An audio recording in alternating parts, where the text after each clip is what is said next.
My name is Mia Yates. I'm 23 years old and work from home. I have a kind older brother, 5 years my senior, who is currently engaged. His fiancée is named Natalie and she's 26 years old. Her personality is the complete opposite of mine. Whereas I'm not good with interacting with people, Natalie is very lively and easily makes friends.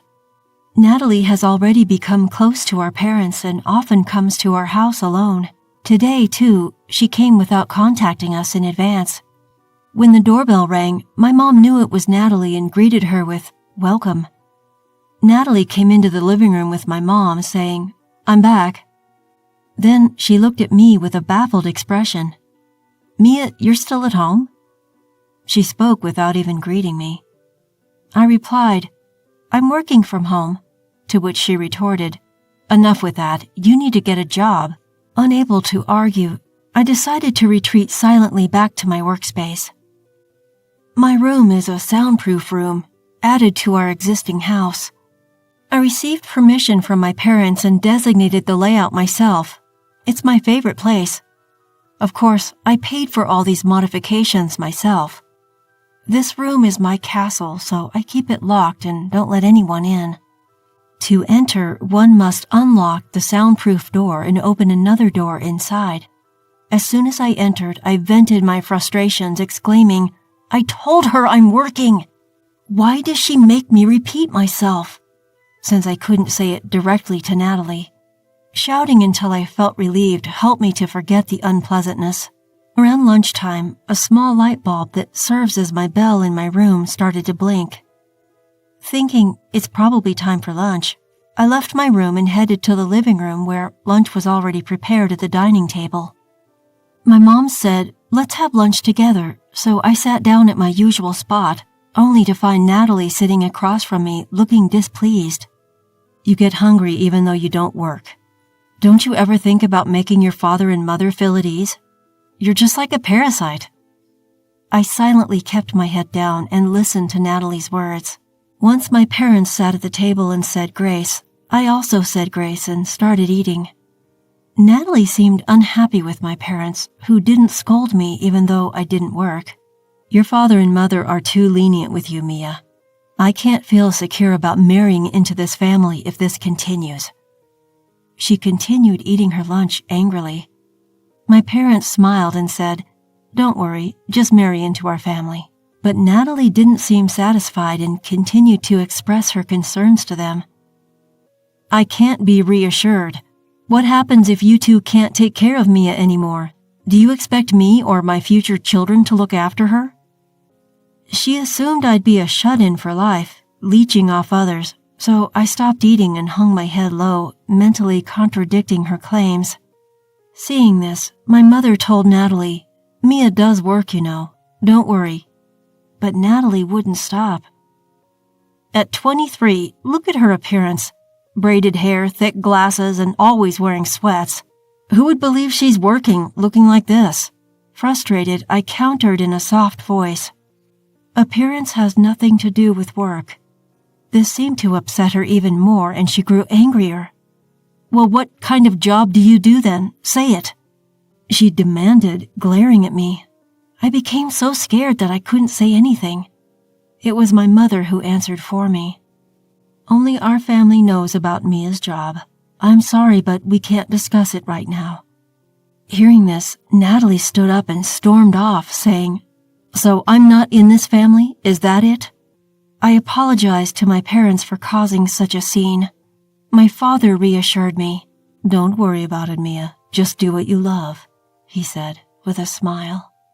I lightened my heart and I decided to continue with dinner.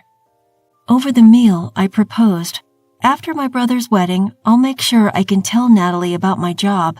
My parents seemed to agree and their expressions eased up, saying, "That might be a good idea." After lunch, I started working again once the cleanup was done. In the evening, as usual, I went grocery shopping with my mom while my father tended to the vegetables in our garden, watering and preparing for harvest. When my mom and I returned from the supermarket, we found Natalie in tears in the living room, with my father seated beside her. Worried, my mom asked, "Natalie, what's the matter? Why are you crying so much?" Natalie clung to my mother and sobbed even harder, unable to speak.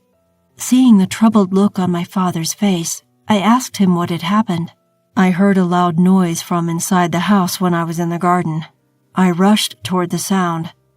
He trailed off, pointing to a crowbar and hammer lying on the table. Instantly, I realized it's my room and ran towards it. When I arrived at the front of my room, the door was badly damaged, as if someone had tried to force it open with a crowbar and a hammer. I was frozen in place, a mix of shock and fear gripping me. Then my father contacted my brother who lived in the company dormitory.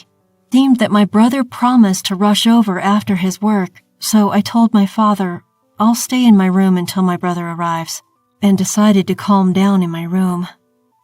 After settling down in my room, I called my company and was able to get permission to inform my future sister-in-law, who would soon become part of our family, about the nature of my job after their marriage.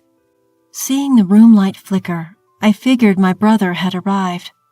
When I left my room, I was surprised to see my brother already at the door and let out a gasp. With an apology, "Sorry to startle you," my brother said, not looking at me but at the door. I imagined he must have been shocked by what Natalie had done. When I told him, "Don't worry about it, I'll replace it myself," he responded, "No, that won't do. Natalie will compensate for this." Taking my hand, my brother led me to the living room where Natalie and my parents were. As soon as we entered, he addressed Natalie. "I had no idea you were capable of such violence." Everyone stared at my rarely angered brother. He demanded, "Apologize to Mia properly and compensate for the door." Natalie began to apologize tearfully to my brother, saying, I'm sorry, but my brother snapped, "The apology is not for me," and glared at her fiercely. I told my brother it's okay now, but my brother didn't take his eyes off Natalie. Natalie turned to me, knelt down, and apologized.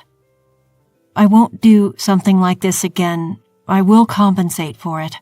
I accepted her apology and decided to put the incident behind me. But I wanted to know why this had happened, so I asked Natalie. She replied, "I thought if I didn't have a place to hide, I would have to work." Hearing this, I wondered whether I should tell her about the nature of my job before the wedding, which troubled me. However, it would go against company policy, so I decided not to say anything for now. Tense atmosphere between my brother and Natalie bothered me, so I brought out 2 live concert tickets from my room and handed one to each of them. Looking at the tickets, Natalie exclaimed, "These are for Aim's concert," and turned bright red with excitement. She turned to my brother and said, "Let's go." Her face was filled with joy. My brother asked me, "Are you sure? These are hard to get." When I replied, "I happened to get them. You can use them as a peace offering if you'd like." My brother also looked delighted. Seeing them so happy made me feel joyous too. From there, the good vibes returned as before. Everyone was able to forget about the damaged door and enjoy their meal. On the day of the live concert, while I was out, it appears that Natalie had excitedly visited my house to express her gratitude to me. Since I, who is usually home, wasn't there, Natalie seemed to say to my parents, "Enjoy." Finally, Mia has decided to work outside, and it was a great day. The concert was great, and since Mia decided to start working, I'm happy, before she left. After the concert, I received a call from my brother who had separated from Natalie due to a company drinking party. My brother was thrilled, saying, "The concert was great," and continued that Natalie is actually a huge fan of AIM and has always mentioned not being able to secure the once-in-a-year concert tickets. He also mentioned that she was extremely excited to have been able to see AIM, her longtime wish, at the concert. On the way home, she seemed to have returned happily, saying, "She was adorable, she was beautiful, and her songs and lyrics were amazing." When I said, "I'm glad we made up," my brother replied, "The soundproof door we paid for as compensation cost $7,000, it seems. to which I responded, "That sounds about right." He was taken aback and exclaimed, "That's expensive." I explained to him that since it was a soundproof room I put a lot of effort into, all the components were pricey, which surprised him even more. Natalie was said to have mentioned, "The $7,000 expense hurt, but the concert made up for it." As for me, the door will be fixed, and since my brother and his friends are getting along, I felt really good about giving the ticket. However, Natalie, who still doesn't understand my work-from-home job, thought I started working outside after the concert and was happy. The moment she realized her mistake, she started calling and visiting my house daily, telling me to get a job. I was hoping to endure it until the wedding ceremony, but things only seemed to escalate. Even if I didn't want to see her until the wedding, Natalie frequently pushes the call light switch to my room. Being summoned, I leave my room and go to the living room, where she nags me with, "Get a job before the wedding," and "I don't want a jobless NEET in the family." To distract Natalie, I hand her AIM merchandise like mascots in file cases that I received from my previous company. At first, Natalie received her favorite AIM goods without question, but eventually she started to wonder and asked me, "Why do you have so much AIM merchandise?" Reluctantly, I replied, "A friend who works in relation with AIM's company gives them to me." Upon hearing this, she smiled and her mood improved even more as she said, "Please get me more tickets next time." However, there's still a problem. She seems to want more merchandise and started making a fuss about being allowed into my room, causing me trouble. I managed to stop her a few times, but I was worried that she might break the door again, so I mustered up the courage to give her a stern warning. "Natalie, if you break the door again, it won't just be the door fee this time. Last time I paid for the repairs. Next time you will be the one paying." Upon hearing this, Natalie's face turned pale. I wonder if she really was planning to do it again, I thought to myself. All I could do was hope that the wedding ceremony would be over soon so I could be free. Even after that, until the wedding day, there was never a day when Natalie visited and the call light didn't flash. I can't count how many times I shouted, "Enough already!" in my room. I tried talking to my brother about it, but he was in a resigned mode, saying, "I've told Natalie over 100 times that me is working, but she doesn't seem to listen to me." In my mind, I told my brother, "Hey, you should get angry, like when she broke my door." But there was no hope in relying on my brother, who had said he was busy, finishing up a ton of work before the wedding. Otherwise, he wouldn't be able to go on the honeymoon. So I had no choice but to give up. Then finally, it was the day before the wedding. As expected, it seemed that both of our parents would spend the day before the wedding together, so we had a fun night reminiscing and looking at albums of us when we were young, with the 4 of us family members together after a long time. When I mentioned, "When I get married, my brother will have his own family, so it'll just be the 3 of us with our parents on the day before the wedding. It's a bit lonely." My brother replied, No, I'll come here and spend the day alone on that day." I was glad he said that. In that calm space, my brother's cell phone rang. It was a call from Natalie. When my brother answered the phone, it seemed she asked to speak with me, and he handed me the phone, saying, "Natalie wants to talk to you." When I answered the phone, she said, "Hey, something's up with AIM. She's making a big announcement tomorrow. Ask your friend who gives you the merchandise what it's about. What if she's quitting or going on hiatus?" Apparently, AIM's agency had announced on social media that there would be a major announcement tomorrow. I didn't want to be disturbed during my relaxing time with my family, so I said, "I don't know," and hung up the phone. Brother seemed to feel the same way and turned off his cell phone. When our father said, "We have to get up early tomorrow, let's go to bed now," my brother began to bow deeply and said, "Father, Mother, thank you for taking care of me so long. From now on, I will be happy with Natalie." Mom quickly responded, "That's what women do when they get married." When my brother said, "Really?" Our family ended the night before the wedding with a big laugh. Finally, the day of the wedding arrived. I told my family that I would be a little late in the morning, and my parents and brothers went ahead to the venue. When I arrived at the venue a little later, I went to the waiting room to convey my congratulations to Natalie and knocked on the door. There, Natalie, the beautiful bride, was sitting alone, fully prepared. The moment I was about to say my congratulations, the beautiful bride turned into a demon and said, "Hey, I still had something to say yesterday when you hung up the phone."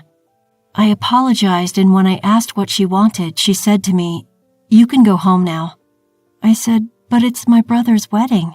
And she said, "I've been telling you this for a long time. Why didn't you get a job after all I've said? I don't want people to think you're part of the family." And I tried to say, "But..." Natalie walked up to me and got close to my face and said, "If I say go home, you go home," and closed the door with all her might. Feeling dejected, I retreated to a separate room that had been reserved for me. There, I had my makeup and hair done by professionals and changed into the cocktail dress I had bought for the wedding, preparing for my brother's wedding that I would not be attending. In the midst of this, I received a call from my parents. I explained the situation to them, assuring them that although I wouldn't be at the ceremony, I still intended to celebrate. Then, the wedding ceremony that I was absent from began. I decided to watch the event on the venue's monitor to get a sense of being there.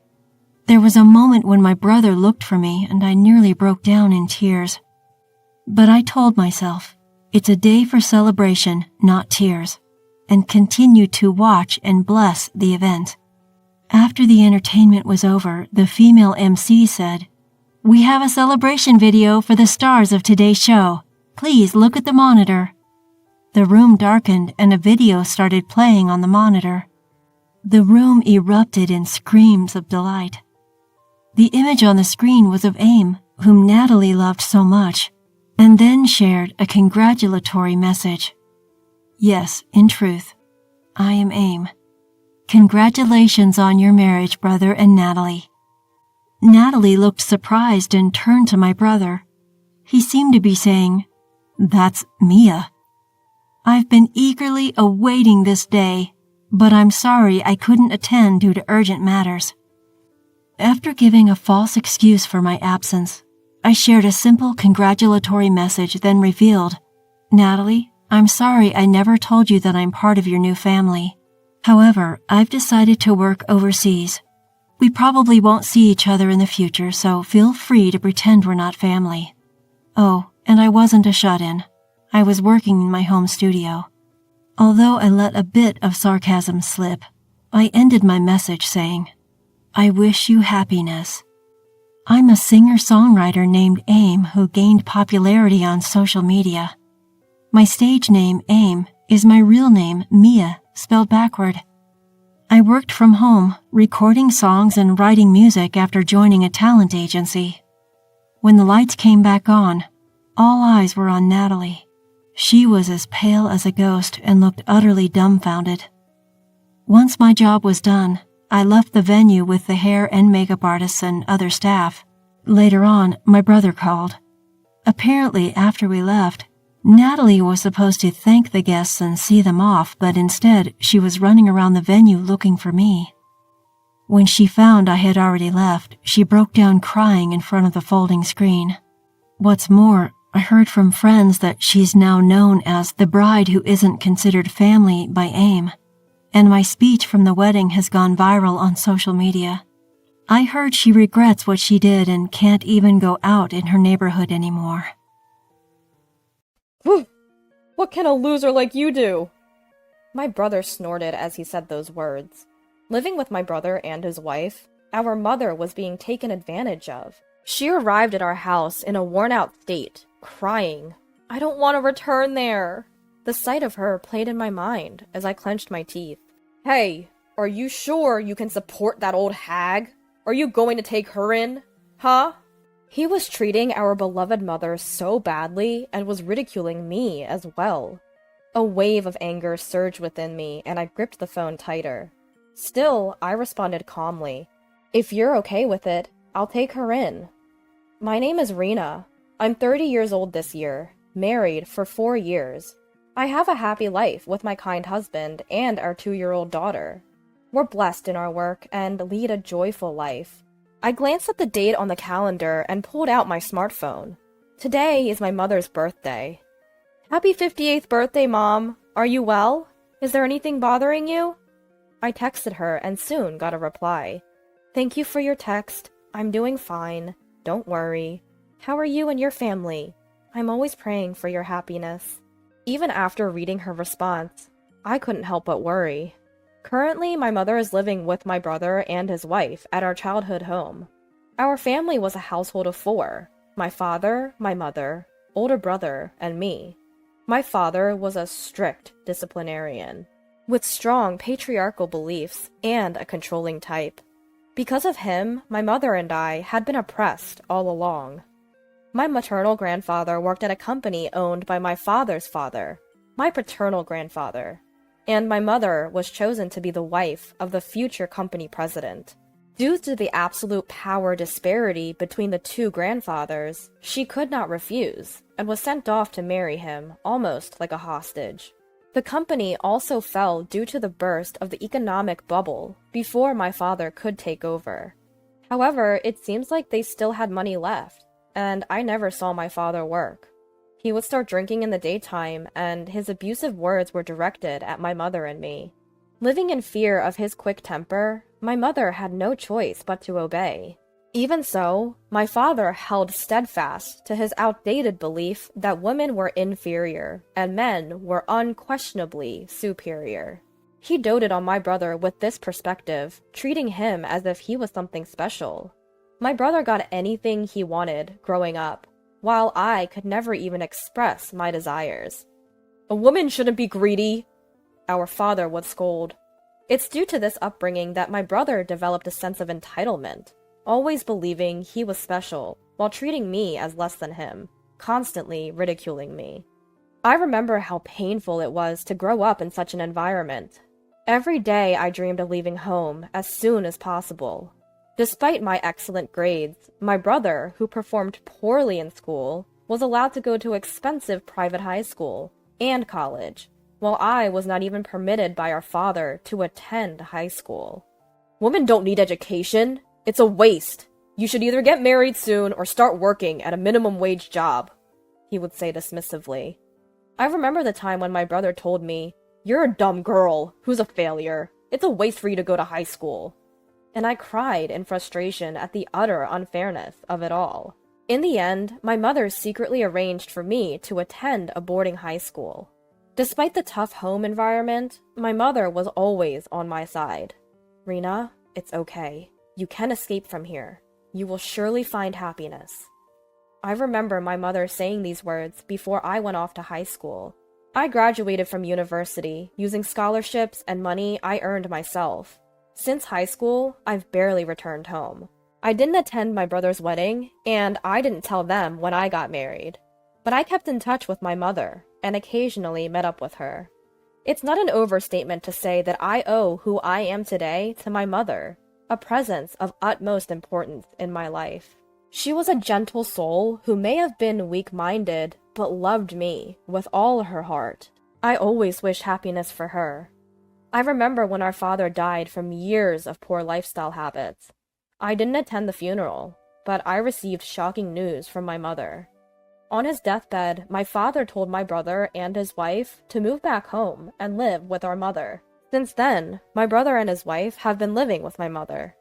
I wanted to protest, but my mother said it was okay, so I didn't say anything more. Instead, I kept in touch with her like this. Still, it was my brother. Would he take care of my mother properly? Was my mother truly okay? I always had a feeling of unease. After a while, my fears proved right. One night, the intercom of our apartment rang unexpectedly. When I answered, my mother stood there, dressed ragged. Despite it being late fall, she wore a thin, old, short-sleeved shirt and a skirt so worn out I couldn't tell when she had gotten it. Her hair was disheveled, her cheeks hollow, her eyes sunken, and she was trembling uncontrollably. I was taken aback by her appearance and raised my voice. "Mom? What on earth happened to you?" Rena, I'm sorry to just show up like this. She uttered in a voice so weak it could disappear, as tears streamed down her face. I welcomed her in, and my husband quickly prepared a warm drink and a blanket. Once she had settled down, Mom began to speak in a halting voice. Soon, after she had started living with my brother and his wife Nicole, it seems they had been treating her like a maid. Not only had they forced her to do all the housework, but if she didn't do it to their satisfaction, my brother would scorn her, calling her useless and a nuisance, threatening to throw her out. Nicole was calling my mom an old hag. She even sold my mom's few precious jewelry pieces and clothes. And then they'd gone about spreading false rumors that my mom was a troublesome mother-in-law. Mom had lost weight rapidly, and when she fell ill and bedridden, she was roused and forced to do household chores again. Seeing my mom talk through her tears, my heart ached unbearably. Mom, why didn't you tell me you were suffering so much? Rena, I've put you through hardship since you were a child. I didn't want to burden you any further. I thought if I could just bear it. My mom said, her voice trembling. Then an email came in. Oh, it's from Nicole. Where are you? You didn't do the laundry and there's no food. Do you want your things to be sold again? The email made her hands shake. I'm sorry, Rena. I don't want to go back to that house. Upon hearing my mother's words, I pulled out my smartphone without saying a word. I dialed the number my mother gave me. After the dial tone, my brother picked up. Who's this? In response to his gruff voice, I answered. This is Rena. Mom's here with me. Oh, it's you. That old hag, leaving without doing the chores. So she was with you. Tell her to come back immediately. It seems you've been treating Mom quite badly. I've heard everything. My voice was trembling with anger, but my brother just snorted and replied. Ha! What about it? What can a dimwit like you do? What? You've been overworking Mom to the point of sickness, and you think that's okay? I won't let her live with you any longer. Hey, do you think you can afford to support that old hag? She's been a housewife all her life, can't do anything, and has no money. Are you going to take her in? What? No more old hag! She was so handy as a housekeeper! A voice that sounded like his wife came from afar. They've been treating my dear mother so poorly, and even making fun of me. I can't stand it. I felt a surge of rage towards my brother and his wife, and my grip on the phone tightened. Still, I said calmly, If you say so, brother, then I will take Mom in. Huh? Well, if you're going to take her, that's fine. It'll clear out some space in the house, and I'll be relieved. Understood. Mom will be living with me, so don't contact us anymore. I hung up the phone. Rena, I'll take good care of your mother too, my husband said, taking my hand. Our daughter cheerfully climbed onto my mother's lap, calling her grandma, and my mother hugged her and cried. Half a year later, our doorbell was rung repeatedly. When I looked out, my angry brother was there. Next to him was a grumpy woman with a flamboyant outfit, probably his wife, Nicole. What do you want? How did you find out where we live? We looked it up. Just open up. There's something we want to ask you. My husband and mother were by my side. I had my husband take our daughter into another room while my mother and I handled it. The first thing my brother said when he walked in was, What's this about our house being sold? Oh, you got the message? Yes, my company bought your house. I responded calmly. Your company? What are you talking about? Exactly what I said. I'm the head of a well-known real estate company around here, so it's my company. By the way, doesn't the company you work for subcontract to us? When my brother heard the name of my real estate company, his face changed color.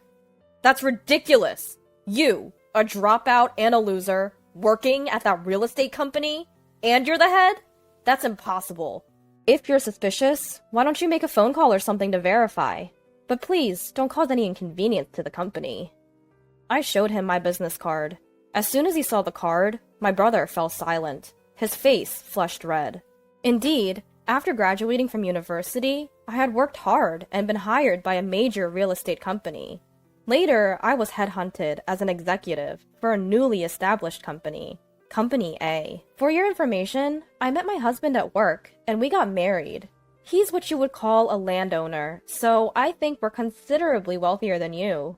There's no reason for you to call me a dropout or a loser. I could easily support Mom, you know. My brother, wide-eyed and gritting his teeth, didn't respond. His wife's face expressed shock.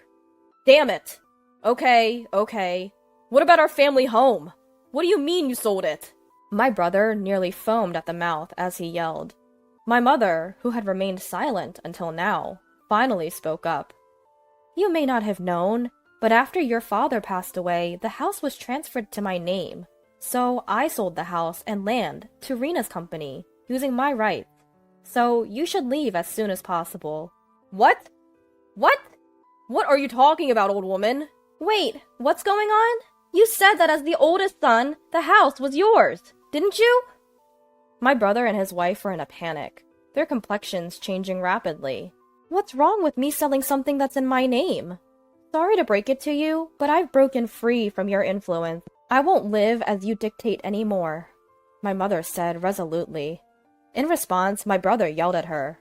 What the hell are you talking about, you worthless old hag? His wife joined in. That's right! You've never worked a day in your life, just being supported by others. What are you talking about? Mom works hard. She's the manager of an apartment building that my husband and I own. She's very friendly, always keeps the place clean, and is loved by the residents. And she gets paid for it too. I replied firmly.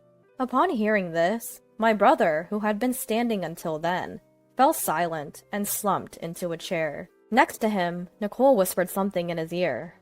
Knowing my prideful brother, he must have been crushed by the unexpected defeat at the hands of his sister and the rejection from his mother. If there's nothing else, you can leave now. I don't want to be involved with you. At my words, my brother lifted his head. His face, previously filled with rage, now showed a fawning, grinning expression. All right. But listen, you're rich now, right? Then give me some money. I recently lost my job, you see. I'm having money troubles. What? I was shocked at his audacity. Hey, Mom could give money to me too. You've got money from selling the house, right? Just think of it as helping out your adorable son, and give me some cash. Then I'll leave. Just as I was about to respond, my mother raised her voice. Enough already! Have some shame! I was taken aback to see my refined, gentle mother raising her voice like that for the first time. My brother and his wife looked stunned as well. I apologize for raising you to prey on your sister like a shameless creature, but there are things you should and shouldn't do. Don't disturb us anymore, and go home. Hearing this, my brother started to tremble again. Shut up and listen, old hag. You're telling me what's what. Be prepared. I'll squeeze every dime of your inheritance from you. Nicole added, Yes, give us the money already. To these two, my mother coldly retorted, That's if there's anything left. From now on, I plan to spend all the money from the sale of the house for myself and Rena and her family. I have no intention of leaving a single penny for you two. What the hell, you old crone? I'm cutting ties with both of you. From now on, please stay away from me and Rena. Leave that house immediately. Seeing my mother like this, I was so proud of her, a desire to applaud, and I was genuinely happy. My mother, who had been oppressed and obedient to everything, was finally freed from the curse of that house. Do you understand now? Please go home, I said, rubbing my mother's trembling back. Damn! No, we won't leave. We won't leave here until we get the money, at least. Yes, we'll squat in that house. My brother and his wife were still glaring at us. Then a low, calm voice echoed in the room. What do you mean, you won't leave? Standing there was my husband. My husband, with his gentle voice, spoke to my mother. Mother-in-law, I'm sorry. Could you please watch our daughter? You did great. Don't worry about the rest. Everything will be fine. Hearing my husband's words, my mother said, Thank you, and got up from her chair. Looking at my husband, my brother and his wife turned pale and their eyes widened in surprise. What? Who are you? Nice to meet you. I am Rena's husband. By the way, what were you saying to my wife and mother-in-law earlier? My husband replied with a straight face. My brother and his wife suddenly turned docile. That's to be expected. My husband stands at a tall 6'3", has a solid build and a strong, imposing face. In fact, he even holds a black belt in judo. Despite his peaceful nature, his kindness towards me, his intellect, and his doting love for our daughter, it's no surprise that people meeting him for the first time might think he looks intimidating. Especially to someone like my brother, who can only show off and look down on women. My husband is the most difficult type to handle. I just remembered I have something to do, so I should be going. Yes, let's go. My brother and his wife quickly changed their attitude and left. Their retreat was so comical, I had to restrain myself from laughing. In the quiet house, my husband touched my shoulder and told me, "You did well. You must be tired." My mother appeared holding my daughter, her face bright, and we embraced each other without saying a word. Fast forward to 1 year. My husband, my mother, and I continued to share a harmonious relationship. My mother continues her job as a building superintendent, and compared to that night when she showed up looking worn out, she is now lively and healthy. She adores and takes care of my daughter, which has been a great help to me. Of course, my daughter adores her grandmother too, and often sticks to her. Watching them brings feelings of happiness to both my husband and me. As for my brother, he, believe it or not, divorced shortly after that incident. He lost his house and his money, and after showing my husband his pathetic state, Nicole quickly left him. Nicole is currently striving for remarriage through dating, but due to her nasty nature and ulterior motives for money, it seems she can't find anyone. My brother was kicked out of his family home, jobless, and living alone in a rundown apartment while struggling with part-time jobs. Of course, I have no intentions of helping him, as he brought this upon himself. My mother and I plan to live without getting involved with him any further. By the way, we are planning to build a large, 2-family home soon. We could continue living in the condo my husband owns, but as my mother pointed out, it would become cramped as our daughter grows. "Let me use all the money from selling the house," she said, to which we gratefully accepted, despite chuckling at her enthusiasm. We are looking forward to living happily together in our new home.